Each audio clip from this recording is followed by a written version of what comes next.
बिस्मिल्लाहिर्रहमानिर्रहीम। एक series start की है जिसमें तमाम वो लोग जो रियल एस्टेट बिज़नेस में आना चाहते हैं उनके लिए एडवाइजेज़ हैं, टिप्स हैं। पहले मैंने एक एपिसोड 1 अपलोड किया था जिसमें मैंने इंट्रोडक्शन दिया था कि जी इस सीरीज़ में मैं क्या क्या कवर करूँगा। तो आज उसी सीरीज़ का एपिसोड 2 है। इस एपिसोड में मैं बताऊँगा कि कोई भी शख्स जो रियल एस्टेट बिज़नेस में आना चाहता है और इसको अपना जो है वो सोर्स ऑफ इनकम बनाना चाहता है और ये बिज़नेस करना चाहता है, उसकी शख्सियत कैसी होनी चाहिए और कौन से बिल्कुल बेसिक पर्सनालिटी ट्रेट्स हैं जो होने बहुत ज़रूरी हैं। जो पर्सनालिटी ट्रेट्स मैं आपको बताने जा रहा हूँ इनका ताल्लुक सिर्फ और सिर्फ रियल एस्टेट से नहीं है, अदरवाइज़ भी अपनी लाइफ में, चाहे वो प्रैक्टिकल लाइफ है, चाहे आपकी स्टूडेंट लाइफ है, चाहे आपकी रिटायर्ड लाइफ है, उसमें ये ट्रेड्स जो हैं, ये खसूसियात, ये आदात, ये एप्लीकेबल होती हैं और इनको आप ये समझ लें, these are the keys towards success. तो coming straight to the list of the attributes which we should have, सबसे पहले तो ये है कि आप कोई भी काम करते हैं तो उसका नैक होना चाहिए आपको। नैक का मतलब ये होता है कि उसके बारे में आपको थोड़ा बहुत पता है और ज़्यादा से ज़्यादा एक्सप्लोर करने की आपको जुस्तजू है, और जब उसके बारे में कोई बात होती है तो आपको जल्दी से समझ भी आ जाती है, फिर उसके ऊपर आप ज़्यादा बिल्ट भी कर लेते हैं अपने थॉट्स को और अपने एनालिसिस को। फॉर एग्ज़ाम्पल, किसी बंदे को कंप्यूटर्स का नैक है, किसी बंदे को गाड़ियों का नैक है, किसी बंदे को गाड़ियों के इलाज का, मैकेनिकी का, उनको ठीक करने का नैक है, किसी बंदे को जो है वो ट्रैवलिंग का नैक होता है। तो ये डिफरेंट किस्म के होते हैं। तो इसमें ये है कि अगर आप रियल एस्टेट में आना चाहते हैं तो सबसे पहले आपको रियल एस्टेट का थोड़ा नैक होना चाहिए, और अगर नैक नहीं है और आप समझ रहे हैं कि मुझे इसके बारे में बिल्कुल भी पता नहीं, तो आपने ज़ीरो से तो स्टार्ट करना है। कोई भी बिज़नेस होगा उसको ज़ीरो से आप स्टार्ट करेंगे। ये नहीं हो सकता कि उसको आप विदाउट एनीथिंग, आप पैदा होते ही नॉलेज लेकर नहीं आते।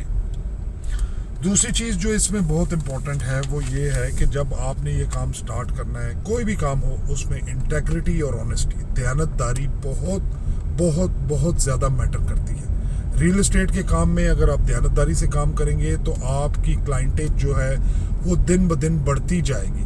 Over a period of time आपकी क्लाइंटेज बढ़ेगी और क्लाइंटेज से ही फर्दर क्लाइंटेज मिलती है, राइट। आप एक क्लाइंट को अच्छी चीज़, अच्छा सौदा लेकर देते हैं, अच्छी डील करवाते हैं, अच्छी सर्विसेज उसको प्रोवाइड करते हैं, तो वो अपने भाई बहनों को, अपने दोस्तों यारों को रिकमेंड करता है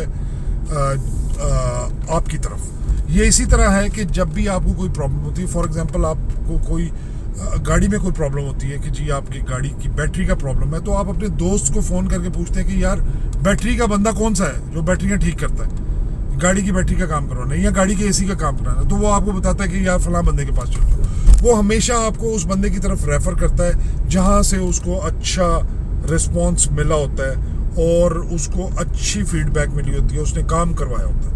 यही हिसाब रियल एस्टेट का है कि जब आप ऑनेस्टी से काम करेंगे, अच्छी सर्विसेज प्रोवाइड करेंगे, तो आपकी क्लाइंटेज भी बढ़ेगी और आपकी क्लाइंटेज जो है वो लाइफ लॉन्ग होगी। अब अगला जो ट्रेड है वो ये है कि जब आप डिसाइड करते हैं कि मैंने रियल एस्टेट के काम पे जाना है, तो उस काम के लिए आप जहाँ से भी स्टार्ट लेंगे वो अगले एपिसोड्स में मैं आपको बताऊंगा कि रियल एस्टेट का काम स्टार्ट अगर आपने करना है तो कैसे करना है। तो हर बंदा ये चाहता है कि जो भी काम मैं स्टार्ट करूं अगले दिन मुझे उसका बेनिफिट होना हो जाए और मुझे उसमें से कमाई मिलनी शुरू हो जाए। हर बंदे की ये ख्वाहिश होती है, लेकिन किसी भी बिजनेस में ऐसा नहीं होता, आपको मेहनत करनी पड़ती है। और रियल एस्टेट का एक काम ऐसा है, आजकल तो वैसे भी रियल एस्टेट का काम थोड़ा सा स्लो है, काफ़ी स्लो है। जो पुराने लोग हैं इसमें काम कर रहे हैं वो डिफरेंट एवेन्यूज़ में काम करते हैं, इस वजह से मुख्तलिफ ब्रांचेस में मुख्तलिफ उसके जो आप ये समझ लें कि उसकी शाखें हैं रियल एस्टेट की, उसमें काम करते हैं। तो इसलिए वो एक शाख में काम नहीं चल रहा, प्लॉटों में काम नहीं चल रहा तो वो फाइलों में आ जाते हैं, फाइलों का काम नहीं चल रहा तो वो रेंट में आ जाते हैं। तो ये जब आप ये आपने डिसाइड करना है, ये मैं बाद में आपको एक्सप्लेन करूँगा कि कैसे आपने डिसाइड करना है। जब आप डिसाइड कर लेते हैं और आप काम शुरू कर लेते हैं तो यू शुड हैव पेशेंस। तो तीसरा जो इम्पोर्टेंट ट्रेट है वो ये है कि पेशेंस, सब्र। आपने हिम्मत नहीं हारनी है। अगर आपने एक क्लाइंट को 10 चीज़ें दिखाई हैं, 10 प्रॉपर्टीज़ दिखाई हैं जिसमें घर भी हैं, प्लॉट भी हैं, मुख्तलिफ चीज़ें उसको दिखाई हैं और फिर भी आपकी डील नहीं बनी, तो आपने हिम्मत नहीं हारनी। हिम्मत बिल्कुल नहीं हारनी और पेशेंस से काम लेना है और आपने अपना काम जारी रखना है। देर सवेर हो जाती है और जिस वक्त आपकी पहली डील बनेगी आपको उसमें कमीशन मिलेगा, आपको उसमें फ़ायदा होगा, पैसे मिलेंगे, तो आप मोटिवेट होंगे और आप और काम करेंगे। और इसको आप इस तरह भी कह सकते हैं कि Perseverance in any field of life is very necessary.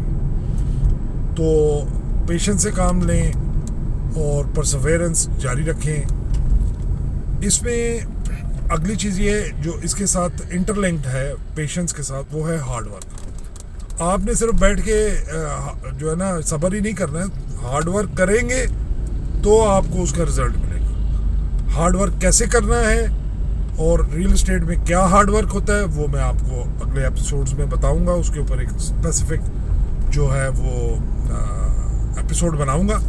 Hard work क्या है और स्मार्ट वर्क क्या है। और हमेशा लोग कहते हैं कि जी हार्ड वर्क की बजाय आप स्मार्ट वर्क करें, तो हमेशा ऐसे नहीं होता कि आप स्मार्ट वर्क से ही सक्सेसफुल हो जाए। हार्ड वर्क और स्मार्ट वर्क जो है वो दोनों को आपने मिला के साथ चलना है, अदरवाइज सक्सेस इज डिफिकल्ट। और आखिरी पॉइंट जो इसमें है वो ये है कि पंक्चुअलिटी लाइफ में बहुत ज़रूरी है, रियल एस्टेट के काम में भी बहुत ज़रूरी है।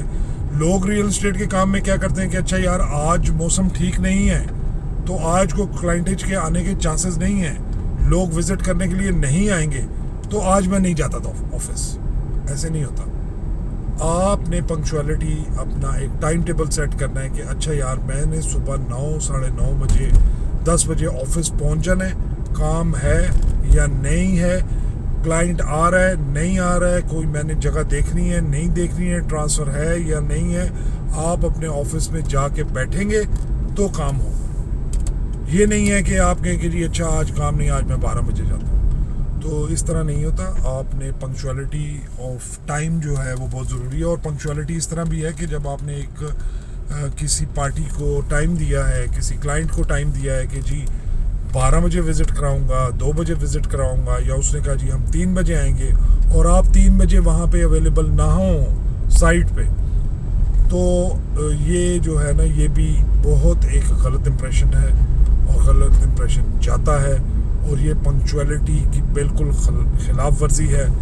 तो इसको बहुत इम्पोर्टेंट जहन में रखना चाहिए कि जो टाइमिंग्स हैं उनको फॉलो करें। जब आप उनको 2 हफ्ते फॉलो करेंगे ऑटोमेटिकली आपकी आदत बन जाएगी। तो जो मैंने पॉइंट्स अभी हाईलाइट किए हैं सारे इंटरलिंक पॉइंट हैं, उनको समराइज कर लेता हूँ कि आपको रियल एस्टेट का नैक होना चाहिए। अगर नैक नहीं है तो नैक आएगा आप में, कैसे आएगा वो आप काम करेंगे तो आएगा। दूसरी चीज़ है इंटेग्रिटी, ऑनेस्टी। ये लाइफ में कहीं भी आप हैं तो इट इज़ नेसेसरी। पेशेंस बहुत ज़रूरी है, सब्र व तहम्मुल के साथ सब्र करें, इंशाल्लाह ताला आपकी डील बनेगी। मेहनत करें, हार्ड वर्क करें, अल्लाह ताला आपको रिस्क देगा। और पंक्चुअलिटी, टाइम का ख्याल रखें। अच्छा, पंक्चुअलिटी में ये चीज़ बहुत इम्पॉर्टेंट है कि जब आप दफ्तर पहुंचते हैं 9, साढ़े 9, 10 बजे सुबह आप दफ्तर पहुंचे हैं, तो इसका मतलब ये नहीं कि आप दफ्तर पहुंच गए तो अभी सारा काम खुद ही हो जाएगा। कई लोग ऐसे होते हैं कि सुबह 9 बजे दफ्तर पहुंच जाते हैं, लेकिन आके क्या करते हैं, चाय पीते हैं, सिगरेट पीते हैं, यूट्यूब देखते हैं, टिकटॉक देखते हैं। लंच टाइम हो जाता है, नमाज का टाइम हो गया, नमाज पढ़नी शुरू कर दी। लंच का टाइम हो गया, लंच करना शुरू कर दिया। उसके बाद फिर यूट्यूब टिकटॉक। एक बीच में कोई किसी क्लाइंट की कॉल आ गई, उसकी जो है वो बात की किसी दूसरे बंदे के साथ, उसने कहा जी ठीक है मैं आज बताऊंगा, तो इन्होंने समझा कि जी आज का काम हो गया हमारा। ऐसे नहीं है। जब आप दफ्तर में आए तो दफ्तर का काम करें, ये आपका लेजर टाइम नहीं है।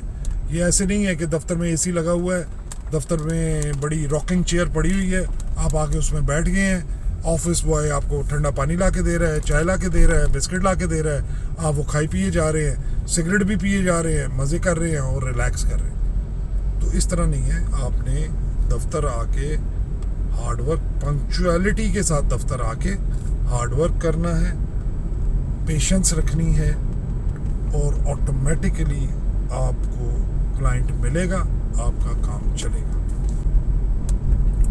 आई होप इस एपिसोड में आपको कुछ मोटे मोटे पॉइंट्स पता चल गए होंगे कि अगर आपने ये काम स्टार्ट करना है तो कैसे करना है, और पंक्चुअलिटी, हार्डवर्क, परसवेरेंस, नैक और ये जो है पेशेंस, ये सारी चीज़ें कैसे करनी है।